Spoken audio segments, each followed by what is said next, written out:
So now we're going to practice item 4, substitutions, and you're going to practice on the blank page, and when we're finished you can check to see how you did. And again, I'm going to be the reader, and you record what I say. The next day was rainy again. We said to Mom, "Will you take us to school?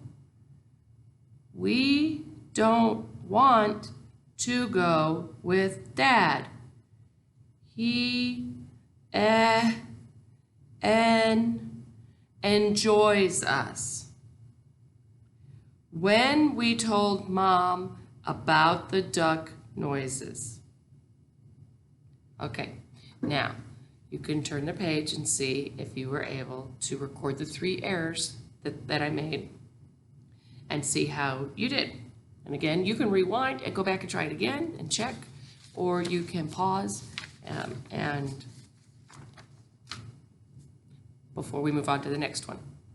So our next one is repetitions. Now, a reader can repeat for a variety of reasons, and I have a slide here to show you a little bit about that.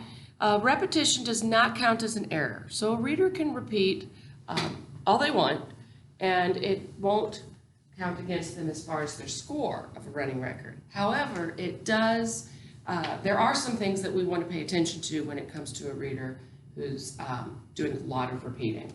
So there's some reasons up here and some examples. There's Candace the meticulous caretaker.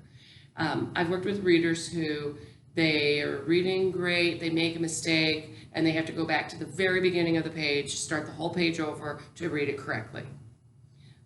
And so we do have some readers who are like that, and they go back and they fix it, and it's important to them that they get every single thing right. So they might repeat a phrase, they might repeat the whole page, they might repeat the word till they get it, but they're very careful and meticulous. There's Nellie the unsure what it says reader. So the reader might say, "I like to see horses at the farm." So she's not sure what it says, so she's buying time. There's Martin the unsure I'm right reader. "I like to see horses. I like to see horses." And so he's rereading to check because he's not sure if it's right. He's kind of appealing at the end with a question. He may look at the examiner for help or for confirmation that he's correct, which is a bad habit. We'll talk about that later. Then we also have hard to stay focused child. We work with a lot of students with attention difficulties, and that can cause a lot of problems when it comes to reading. And with this reader, they lose their place a lot. So then they say, "Well, where was I?" And they have to go back, find their place, reread, and of course that interrupts the flow, that interrupts the thought process, the comprehension, all our systems working together. Every time a reader stops, it can potentially interrupt comprehension. So we don't want repetitions to be consistently causing the reader to stop. We encourage repetitions if a reader makes an error and they go back and they self-correct. That tells us the reader's monitoring or paying attention to what they're reading. That means they're thinking about the structure and the meaning, and noticing if the words don't look similar. So repetitions can be a problem, but they can also be a sign that a student is monitoring or noticing. So that can be a very good thing. And it's developmental. A lot of kids will repeat more in their developing years as a reader. But you and I, if we're reading and something's not making sense, we're going to go back and try it again and look for other clues, maybe use a glossary, check the pictures, the graphs, the charts, try to get more meaning out of it rather than continue going. So again, the repetitions can be a good thing, but they can also be a problem if the reader is relying on them too much that it interrupts the flow for comprehension. Now to record a repetition, what we're going to do is put an R next to the check mark where the repetition took place. So for example, I like to see horses at the farm. And so we have the R right here after the reader repeated the word. Now, if that reader said it more than once, which sometimes they do, you can do it two ways. You can do, I like to see horses at the farm. Or you can wait and count as they repeat. I like to see horses at the farm. And then you put the number there, R2. And that way you're able to tell that the reader repeated that particular word, excuse me, twice. Now, readers can go back and reread a whole line.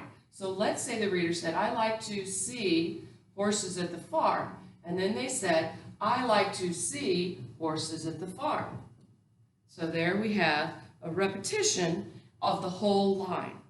And yes, they can go back and repeat 2 or 3 lines. And if that's the case, we're going to extend our arrow all the way up to where they started the repetition. So the repetition can happen right at the word, it can happen in a whole line, it can happen in a phrase, and we're going to practice scoring repetitions on the next exercise page, which is item 6.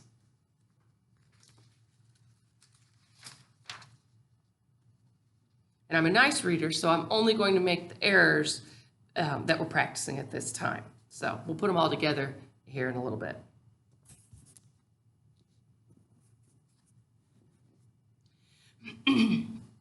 We're on item 6, Quack, pages 8 through 10.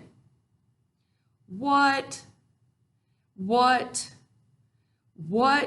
have I done now? Said Dad. You made duck noises. Mom replied. Dad said, if I want to make duck noises, I'll make duck noises. So check your work on the next page to see how you did with repetitions. Our next exercise is going to be practicing repetitions and substitutions together. So I may make some errors, I may do some repeating. This is item 7. Mom said to him, the children don't want you to take them to school. You enjoys them. That have I done now, said Dad. That have I done now, said Dad. Okay, if you need to pause, check your page. This would be the time.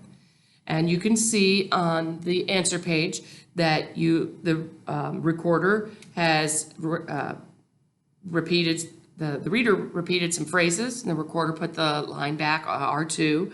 They repeated a word once, and then they repeated basically another phrase or 2 lines, and they had to go back, and you can see how the line is drawn up and around right here for the repeat of the whole 2 lines. Now, the next thing we're going to talk about are omissions and insertions.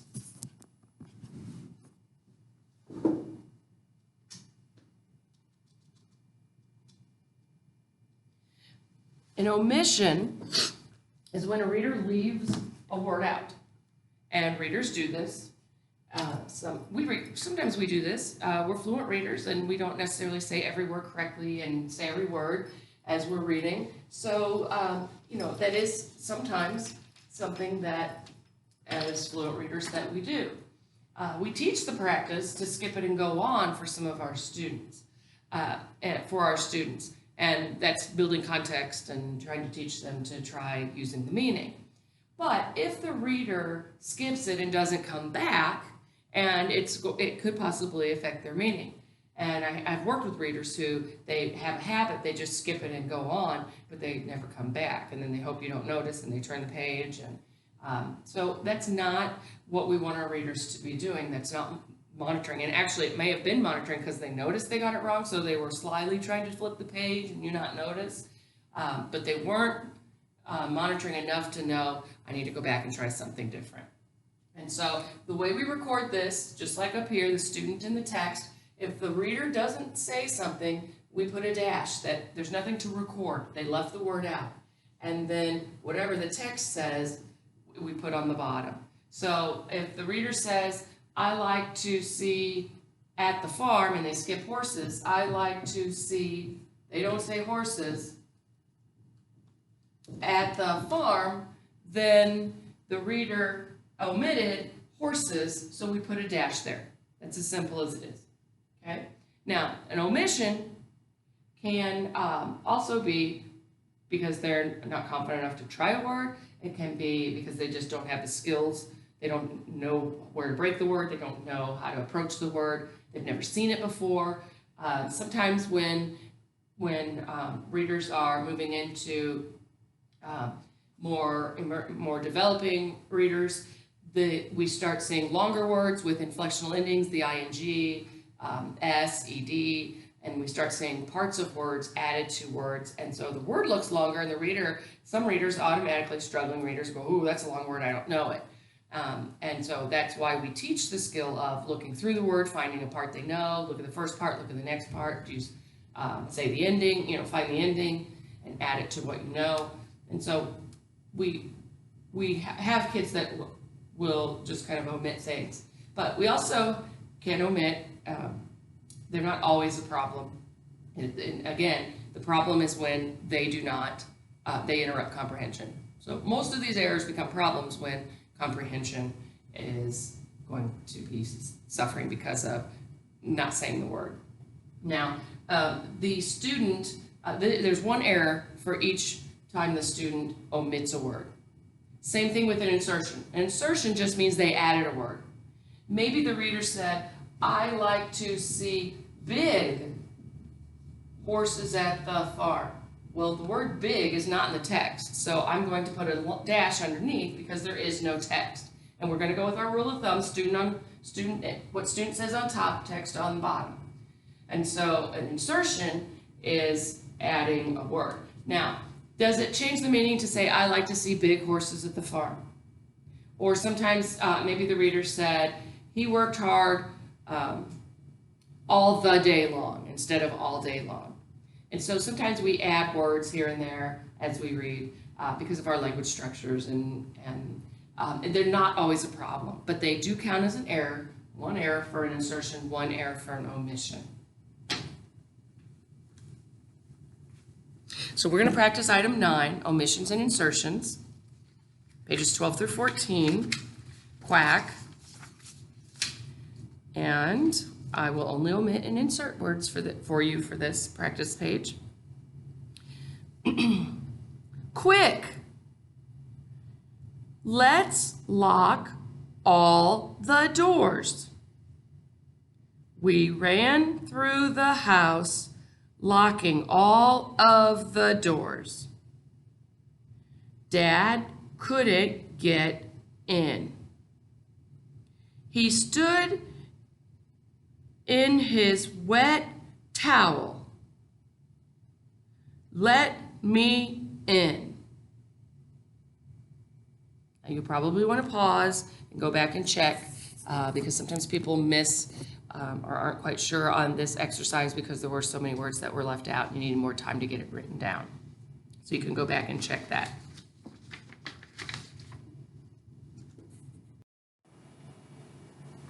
Sometimes a reader will ignore punctuation as they are reading, and it can actually change the meaning. We don't count it as an error, but we notate it on the running record or on the BRI. We're not going to practice it today, and we'll talk more about it next time because the practice pages that we use next time do have a reader that is actually ignoring some punctuation, and you can see that it changes the story quite a bit. So it's developmental. A lot of kids think you read to the end of the line and that's where the period in there, where they pause. And as they're learning to read, many of the texts are just one line, so readers become used to having that being a phrase. But as they grow in a more difficult text, they have more than one line, they have text in different places on the page, and they have to learn to use phrasing until the comma and the period and other punctuation. And so it's not always a problem, but we have to remind our readers that maybe what they said didn't sound right or make sense. And many times the structure in a text might throw a child off because they're not used to talking that way. For example, one of the books that my students read say, down went the helicopter.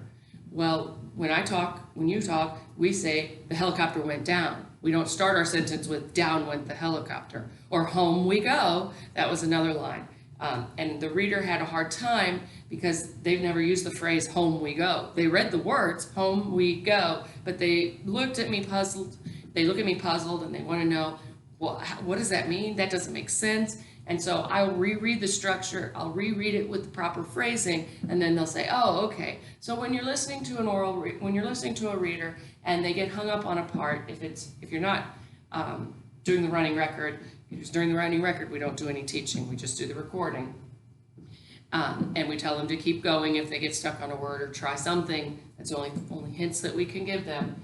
And it's very difficult because you want to prompt them and help them. But you can go back and look at that and say, this part here, you read the words correctly, and so you were right. It just didn't sound right because of the way you said it or because you didn't pause at the period. So the way I record it is if they don't say the period and they just they say a sentence and they keep going through the period, just put a little X on the period so that you know, and then put a period wherever they do pause as if that's the end of the sentence. And so helping kids correct this problem really involves practicing fluency, practicing familiar text, repeating the phrases for the reader. Maybe you reading the phrase, they reading it back. You reading a phrase, they reading it back. Kind of an echo read as a practice on some familiar text so that they can hear where those pauses are supposed to sound to help them hear it more like natural language. But remember, sometimes in text, the language isn't natural. It's more of a book language, so we have to remind them or tell them, you're right, it doesn't sound right, that's not the way we talk, but that's the way this author wrote, so we're going to read it how they wrote it. Another thing to think about is dialect, and we do have some people in our area that might say wash instead of wash, or they might say arl versus oil, or pin versus pen. We have we all talk with different accents in different places. I have a student who came from southern Missouri, and everything sounded like a twang. She had a very strong dialect, but I didn't count it wrong when she'd say pan instead of pin, because I know that was part of her dialect, and she knew the word pin. That's just how she says it. So we're not going to count dialect against someone unless it's grammar. So here's an example. I had a student that read, we go to the store.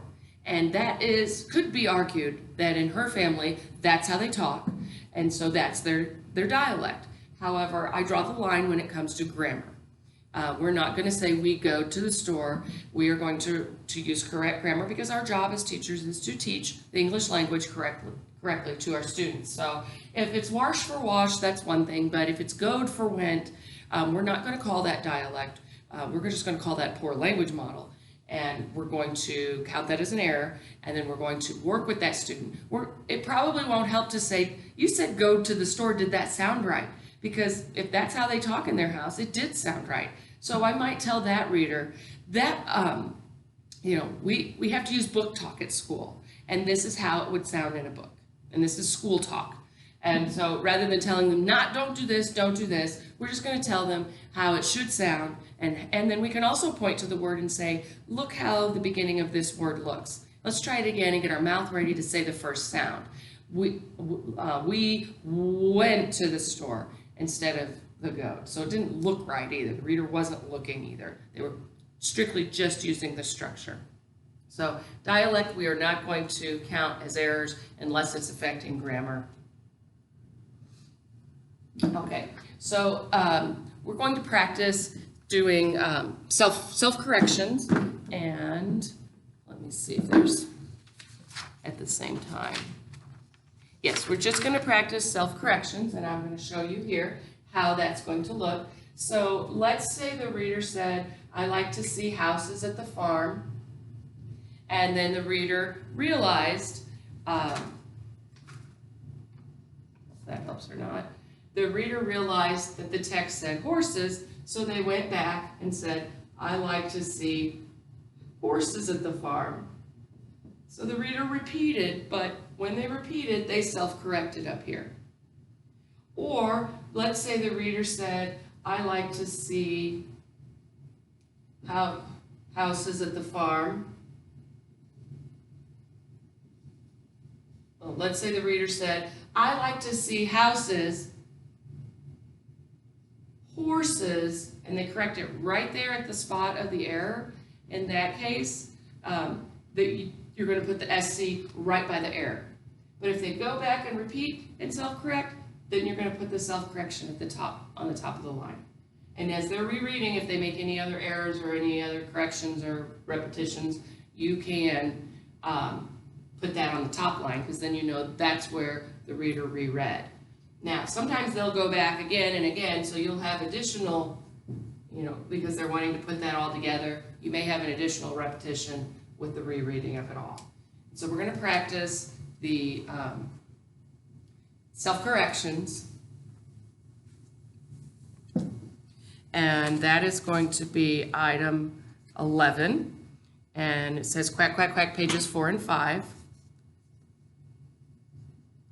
Dad got out the car. Dad got out of the car and took us across the street road to the school yard gate. He walked like a duck. He and made duck noises. Quack, quack, quack. Okay, so you might want to pause here, go back and check, flip your page, see how you did. And then I'm going to tell you about one more thing before we put it all together and try everything. So the last couple of things you need to know about are appeals and tolds. And the reader, let me get the best lighting here. The reader has will sometimes look at you and ask you for an answer, and then you have to make a decision. Are you going to tell them the answer, or are you going to help them? Remember, on a running record, you want to tell them to keep going or try something. But to record it, if the reader says, go back to I like to see houses, maybe the reader just says, I like to see houses, and then they look at you and say, I don't know, then you would put appeal here because it's the reader, so it's on the top line. And if you tell them the word so that they go on, because some readers won't go on unless you tell them the word, you put the T down below. So you know that the examiner told the word. And so the reader said, I like to see houses, and then said, oh, I don't know, what is this? And they wouldn't move on, so you tell them the word, and then they go on. So all you do is put the A. An appeal can be them looking at you. It can be, them asking. But again, try not to give too many tolds because you're providing them words that they don't know, which could make their comprehension score look better than it truly is because they didn't actually have all of those words until you gave them. So we're going to try real hard not to give very many tolds. But for our practice session, there is going to be a told, and usually I have one of you say the word for me, but since we're practicing this way, I'll just let you know when that told comes. So we're going to put all together pages 2 through 5, look for me, and item 13, we're going to put it all together using everything that we have learned so far. And if you want, you can go back and look at this, try this a second time. That's the nice thing about the video is you get more than one chance at it if you maybe miss something. So, Mom looked for David. No, Mom looked for David in the toy box. No, he's not in there, she said. She looked for him in the I don't know this word. Just tell it to me. Chimney. Chimney. That's a told, not a repeat. Moving on. He's not in there, she said. She looked for him in a clock. No, he's not in there, she said. Okay, so you can pause the video, go back, check your work on that next page, and then we will begin talking about how to score a running record.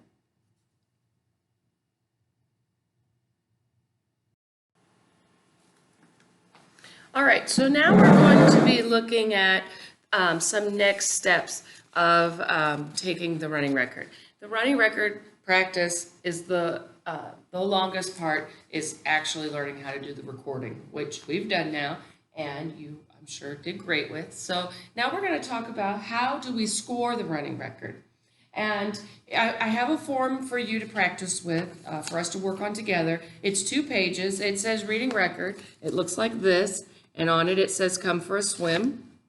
Page 1 and page 2, and this reader it's already been recorded. And you, first of all, I want you to notice I have it up here too. I'm not sure how well you're going to be able to see that, so you'll have your working copy with you. Will be good.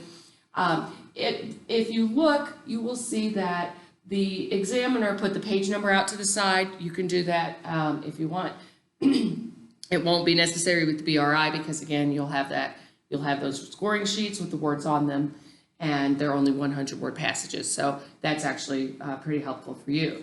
But this recorder also went into a second page. So the first thing we're going to do is we're going to count how many errors that the reader made and how many self-corrections. And so we're going to get your pen or your marker, pencil rather. And I'm going to show you right here, we're going to put the error where it says E and then the self-correction where it says SC. So this reader said, yelled for called. That is an error because we don't see a self-correction. So we're going to mark 1 error there. We're going to go down here. Page 4, they said lotion for oil. Page 6, they made 2 errors, but they self-corrected both. So we're going to put a 2 there for self-corrections. Down here they made 2 errors. You can see laid for lay and down was an insertion. So we're going to put 2 errors. They said watching for waiting. That's 1 error. And then when for why, 1 self-correction. And I'm just looking at our page now. Went to sleep, shut her eyes. For shut her eyes, that is 3 errors. So I want you now to use the second page and to go down, look at each page and see, did they make an error or a self-correction? Remember, we're not going to write how many repetitions because that's not part of our score, but I'll give you a minute to go to that second page and try to record the errors and self-corrections and then total them up at the bottom of the second page where it says totals with a little arrow. In the meantime, I'll pause. Okay, so now we're going to talk about how to get the score of the running record. And if you totaled that correctly, the reader had 15 errors and 4 self-corrections. And that is put at the bottom of this page here. And I'd already had it on there pretty much for you, but to make sure you have it right, you can check. And then I'm also still looking at our running record cheat sheet right here where it talks about the formulas. That's how we determine the error rate and self-correction rate. Now on my form that we're using here, it says words over errors. So we have 130 words and 15 errors. And so number of words, we're going to divide, you can divide 130 by 15. And that's going to give you 89%. Or that's rather, I'm incorrect. That's going to not give you 89%. It's going to give you an error rate of a 1 to 9. So 130 divided by 15 is 9. Some people like to get the error rate. And the error rate is for every 9 words the reader read, they made 1 error. But if you want to get the percent, the accuracy rate, then we're going to use the formula on here. And that is the number of words minus the errors divided by the number of words. So it's just like any good old-fashioned, find the percentage. And so we would say 130 minus 15 is 115. And we divide 115 by 130. And again, that is on here. And that's going to give us the 89%. So you're going to have the number of words minus the number of errors divided by the number of words. That's just how you learned how to do percentages back in 7th and 8th grade. So you might need your calculator or your phone for that, and then that gives you the accuracy rate of 89%. Now, if you remember from earlier, we want our reader to be 90% or above, because 89% puts this reader into a frustration level. It's close to instructional, but we don't want them at this level. Now, going back to the self-correction rate, the formula again is on here. Number of errors plus the number of self-corrections divided by the number of self-corrections. So for ours, we're going to take 15 plus 4, because the number of errors plus the number of self-corrections is 19. And then we're going to divide 19 by 4. That's the number of errors. The number of errors plus the number of self-corrections divided by the number of self-corrections. And that's going to give us, we're going to divide that, it's going to be about 5. So that's going to give us the self-correction rate of 1 to 5. And what that means is, for every 5 errors the reader makes, they correct 1. And so the lower the self-correction rate, the more often they're correcting. So we like to see low self-correction rates. If we record a reader and they have no self-correction, nil, then we know that they're not monitoring, or if they are, they don't know what to do in order to fix it. And so we have a 1 to 5 self-correction rate, which isn't bad. If it gets much higher than that, then it's not enough self-correcting, and that we need to really work on noticing and monitoring and having our reader learn how to check carefully if a word is correct or not. And so that's how we would figure out the self-correction rate. And you can see here the accuracy reminder shows that that's in frustration rate. So that gives us our score, our self-correction rate. And now we're going to talk about a couple more things about analyzing it. And also, I want you to notice on this particular form, it has some other things down here. Some running record forms do give you some other things that you can check. And I do like this one because it has a retelling. Because if you can read beautifully, that's great. But if you can't understand what you read, then that's an issue. And so not only do we need to listen to our students read orally, we also need to check their comprehension. Sorry about that. At least you didn't have to wait for me to figure out the password. Now, the page that we were looking at the bottom of the running record, it has a retelling section. So you can just check the box. After you finish reading, you can ask the reader, start at the beginning and tell me what happened in the story. And so you can check off if they said the characters, the events, or the setting. And then did you have to prompt them? Say, well, what happened next? What happened next? And after that, then you're going to check, did you have to give many prompts? Did you have to, or did the reader just start and finish without you saying anything? And then the reading proficiency has you looking at the fluency, also important. Did they read it fluently? Was it word by word? Was it choppy phrasing? Now, when we just practiced the running record, I was very choppy and word for word. I wasn't using phrasing hardly at all and was reading line by line, basically, in order to be slow enough for you to practice. So luckily, we're not worried about my fluency. But if that were a reader, we would. And then there's some general comments and teaching strategies on what to do next. So we'll talk about this reader and what we would put in this section here, and as we look carefully at the reader's errors. And you may have noticed when you went through that a lot of the errors seem to be similar words for each other. For example, oil for lotion, is that does that make sense? Yes. Now, you don't have the text, so I'm going to tell you a little bit about each sentence, the error as we come to each sentence. And I'm going to go back to our first page, which is Come for a Swim, page 1.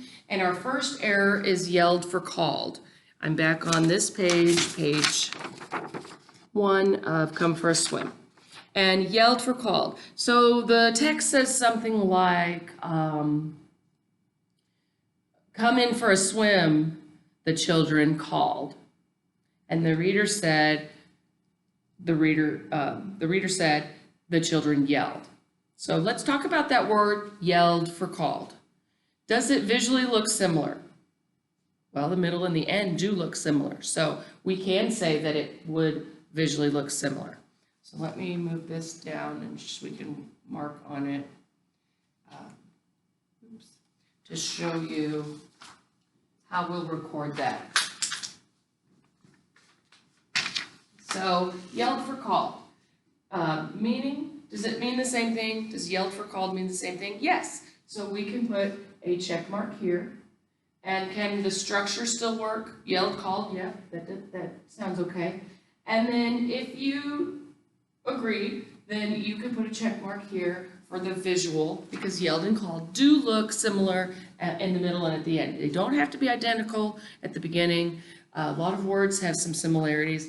We don't know for certain if the reader looked at the word or not, but we have to say that they do look similar enough to say they may have used some visual. And some of this, when we're deciding, is it MS or V, some of this is going to be some judgment on your part. So I'm not going to get that nitpicky when I'm looking at your analysis of the BRI to say, well, I disagree with this or this. When it comes to these things, we don't know exactly what the thought process of the child is, but we can kind of make some assumptions based on their response.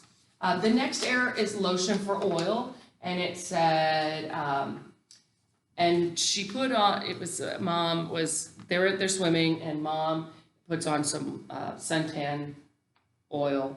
The children call it suntan lotion. So let's talk about lotion for oil. First of all, a child might say suntan lotion because that's what they call it at their house. They don't call it suntan oil. We don't really use suntan oil all that much anymore. We shouldn't. And so the word lotion does work there for meaning. So we're going to give it a meaning check. It also works there for structure. And look carefully, lotion and oil. There are some visual similarities, so it's not a terrible error because it really has the O and the I and the L. So one could argue that the reader also used some visual. I would say it was probably more the meaning based on the child's experiences, but we're going to give them the credit for the visual because it does have a little similarities. And then mom says, the next line, line 6, says, coming, said mom. And the reader, the line actually says, come on, mom. And then the reader said, coming, mom. So they left a word out. There's 2 errors here, so we're going to divide our line here, and we're going to divide our line here, because we're going to analyze each error separately, even though sometimes the errors go together like they do here. So the first error was coming for come. we know that visually it looks similar. And does come mean the same thing as coming? Debatable. Grammatically, we can say coming, so the structure's okay. And we're going to go ahead and say that the meaning is okay there. But with coming and leaving the word on, we are completely changing the story. Come on, Mom, versus coming, Mom, is one's complaining that Mom's taking too long, one is saying, I'm coming to you, Mom. So it really does change the intention of the author. So we are going to not give credit for meaning here. The structure was okay the way, and this is interesting because they left the word out in order to make the structure work for them, because they wouldn't say coming on, because that wouldn't sound okay. But they did use structure with their particular error. Now, the structure wouldn't work if they would have read what was there. And then we know that visually there are some similarities for certain with coming, actually, because that word was omitted, we can't really say how if it compares to the other word because there's not a word. So that is at the point of the error what happened. Now the next part is they self-corrected. So when they self-corrected, what caused the reader to fix it? So we think about this. The reader said, coming, Mom. And then they went back and said, come on, Mom. So what is it you think that the reader used in order to fix that error? Maybe it was visual, because coming, Mom, there were 3 words, they only said 2. So chances are pretty good the reader might have noticed, hey, there's an extra word there, I didn't say it. So we definitely know that the reader was using visual on both self-corrections. Now, were they using meaning and structure to self-correct? Maybe. Or maybe because of the visual, they went back and read it correctly, and that in itself gave them the meaning back. So we don't know for sure if the meaning and the structure actually helped the reader solve it, but my guess is it was the visual that helped them. So our next one is laid down, and again we're going to have to draw a little line here because we have 2 errors. And the reader, the text said, and she lay on a towel. The reader said, and she laid down on a towel. So what did the reader use initially at the error for laid for lay? Does it make sense? Yes. Does it sound okay? And does it look similar? So the readers, again, not making terrible errors. They're at least generally fitting with what's going on in the story.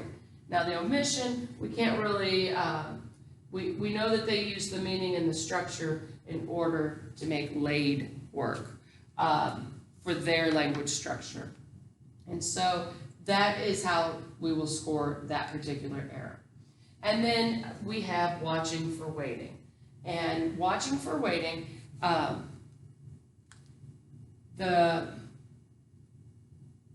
line says the children were waiting. And the reader said the children were watching. So we don't need that. The children were watching. The children were waiting. So here comes the debate. Do you think watching and waiting mean the same thing? The picture, I will tell you, are 3 kids standing there looking at Mom. So the reader could deduce that they are watching because they're standing there looking at Mom. They want Mom to get in the water. Mom is on her towel, laid down on her towel to sunbathe, and they are watching, or they are waiting. So first of all, we know that they use visual because it starts with W and ends with an ing. So again, looking at parts of the word anyway. Can the reader say the children were watching? Yes, structurally that's okay. Does it change the meaning? They were watching versus waiting. I don't know that it changes it enough, so I would just give them the credit for the meaning, and especially with the picture. And again, you're going to be looking at your text and deciding, making your decisions about whether the reader used meaning, structure, or visual, and so you'll get to make those determinations. Now, the next one is when for why, and it's a self-correction.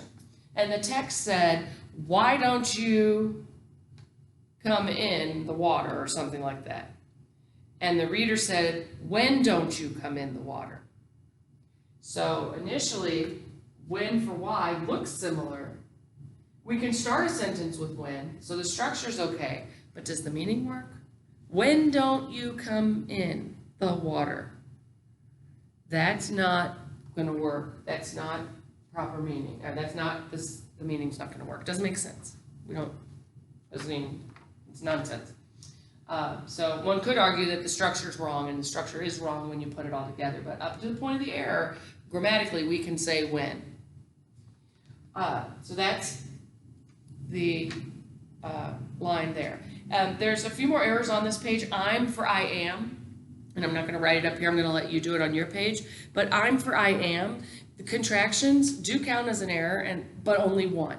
So you see that they have I am below the line. They don't have I and with an am and an omission. They actually count I am, I'm as one error. And so that visually looks similar, it means the same, and structurally it's okay. So all three boxes checked there. Now the last line said, and she shut her eyes on this page, on page 9. And she shut her eyes, picture mom laying on her towel with her eyes closed, and then the reader said, and she went to sleep. So looking at the picture, clearly the reader used meaning, and she went to sleep, versus and she shut her eyes. So what we know from this is that the reader didn't look at the words because they don't look similar whatsoever. They looked at the picture and just finished the line. And so not visual, but structure and meaning, very much so for this particular error. Okay, now I'm going to have you pause. I'm going to pause, or have you pause, and then fill out the MS and V for the second page so that we get an idea of the rest of the errors that this reader has made and the structures that they're using. Okay, so for the second page, you should have pail for bucket, and that should be meaning and structure. And one could argue that the P and B look similar, so if you put visual, I'm not going to argue or disagree with you about that. But the next one is tipped for dumped, and you know, just looking at it without knowing what it says, but it was she tipped the bucket. Or you know, the first one was pretty obvious, pail for bucket. He got a bucket. He tipped the water instead of he dumped the water. So again, meaning and structure works there. Visual, there's a PED, so we can definitely say there's some visual similarities there. Down here we have in for into, and so it is meaning, structure, and visual, but the visual, I think the reader noticed the word was longer than in, so the reader self-corrected using the visual. And then we have an addition, and that's usually meaning and structure. Then mom, they slipped down in the water instead of they fell down, and so meaning and structure, not visual. And then finally it says, and they all had a swim, and the reader said, and they all went for a swim. So there's two errors. The first one, went for had. They all went. That works structurally. It works for meaning. It's not visual. And then went for, the reader used the structure and the meaning, but not the visual because the word wasn't even there. So the ending, they all went for a swim. They all had a swim. So we could count up all of the M's, all of the S's, and all of the V's and get a pretty good idea of what the student is using when they are making errors. Which system are they strong in? And we wouldn't have to, I don't think we have to actually count it up to gauge what this reader, what system this reader is strongly using, perhaps overusing or over-relying, because most of the boxes that we checked were meaning and structure. Most of their errors didn't change the meaning of the text. Now, this isn't a reader that I worked with, so I didn't ask any comprehension questions. I don't know for a fact, but my guess is that they retold the story pretty well because their errors didn't change anything for the most part. So when we're determining where to go from here, we want to look at what the reader is using. Now, we know this was a frustration level text, but maybe the comprehension was 9 or 10 out of 10, or the retelling was super. And so then you might say, well, this is instructional to me. I think we can go on because the errors didn't really change the meaning and the reader still understood what happened. Now, we do know that the reader does need to look more carefully and use more of the visual system. So our further, the bottom here where it says teaching strategies or general comments, we might say, down here, we might say, for general comments, reader used meaning and structure at point of error consistently. We might say some self-correction, some visual similarities at middle and ends of words, but reader, and so then that leads us to our teaching strategy for this particular reader, and that is to focus on looking at the first part of the word, reading through the word. We might go back and say, run your finger under that word, say the sounds that you see. So you're right, that was a bucket or a pail, whichever one it was. That was a pail, you're right, but let's go back and look carefully at the word. Do you see the right letters at the beginning for the word pail? And getting them to look at the beginning and running their finger under the word and saying the parts that they see. Say the first part, but say the next part, say the end. And so, what else is going to work here that sounds the same or that has the right sounds, that makes sense, and that sounds right? And leading and prompting that reader to correct that mistake rather than just telling them what they did incorrectly. We want to provide them with the opportunity to fix it. And if they don't know how, then you model it. You put your finger under the word and say, when I come to a word I'm not sure about, when I come to a word, my job as a reader is to point to the first letter, run my finger under it, and say the sounds that I see. So your job when you come to a word you don't know is not to guess. It is to look carefully and say the parts you know. And your job as a reader is to double check to make sure that you have read the correct word.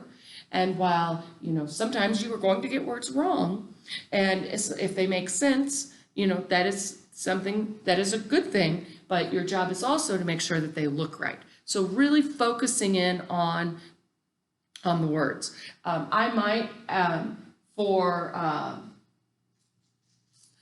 some of the errors that I made, like houses for horses, with my examples, I might write them out, houses, horses, and say, what's the same? And they can tell me the H, the O, the S, the E, the S, and what's different, the O, the U, and the R. So I'm going to ask the reader, what do you need to do in order to tell which word it is? Where are you going to have to look? And they're going to say at the R or the U. Exactly. So you can't just guess using the first and the last. Readers do this a lot with, for example, with the words look and like. So I will write out the words look, like. And I will ask the readers, what are the same in these two words? And they'll say there's a K and there's an L. What's different? Well, look, one has two O's. Which one is that? Look. So when you're reading one of these words, where do you have to look to know which one it is? And we're going to look in the middle because that's where the two O's are and that's where the words are different. And we can do that same thing with he, her, and here because those get confused a lot. Then and when, we're going to, they many times will guess based on a word that looks similar. They're just not firm yet. And a lot of the early readers or the struggling readers, they're going to try some different things. But our job is to teach them how to look, how to check carefully, and then remind them, prompt them. And I have some pages for prompting that I gave you in the last class. But the prompting goes along with whatever they're using and providing them whatever they're not. We build on what they know, so we will take them back to the error. And so for went for instead of had a swim, I might say, put your finger in there and read that again and make sure you're only saying what you see. You don't get to add any words. Your mouth was talking when there wasn't any words. So go back in, reread that sentence, and they all went, or they all had a swim. Now you're looking carefully, you were able to read it correctly, and many times they will if you have them go back and check. You know, some of the errors I probably wouldn't even have gone back and talked to the reader about. Into, they self-corrected. Unless I was really excited about that self-correction because it's something I want to praise, I could go back and talk about that. But I wouldn't address every single error because we have to pick and choose, and we don't want to wear the reader down and overwhelm them, and we don't want to talk too much because sometimes teacher talk gets in the way when we can just jump in and show them how to do it and then let them do it. Or jump in and tell them, you know, give them the prompt so that they can fix it. And then you can remind them that that's what good readers do, and they just did that successfully. And you get really excited. So that is the reason that we analyze the running record so carefully, so meticulously, is so that we know what our readers need. We know our next steps for them. And we will be looking at the BRI next week, and this will be very helpful for you because you'll already understand why we're looking at all of these parts, and you'll understand what meaning and structure and visual, what that's part of. And the coding will be much easier, as I said before, because the text will be provided. So look for next week to be a little easier, but we'll probably do a similar format where I'm showing you how to give the BRI, and we're going to use some practice sessions. And I'm not sure yet how that's going to look, but we'll make it work so that you can give that BRI and start getting some information about your student. So hope you guys have a great week. Thank you.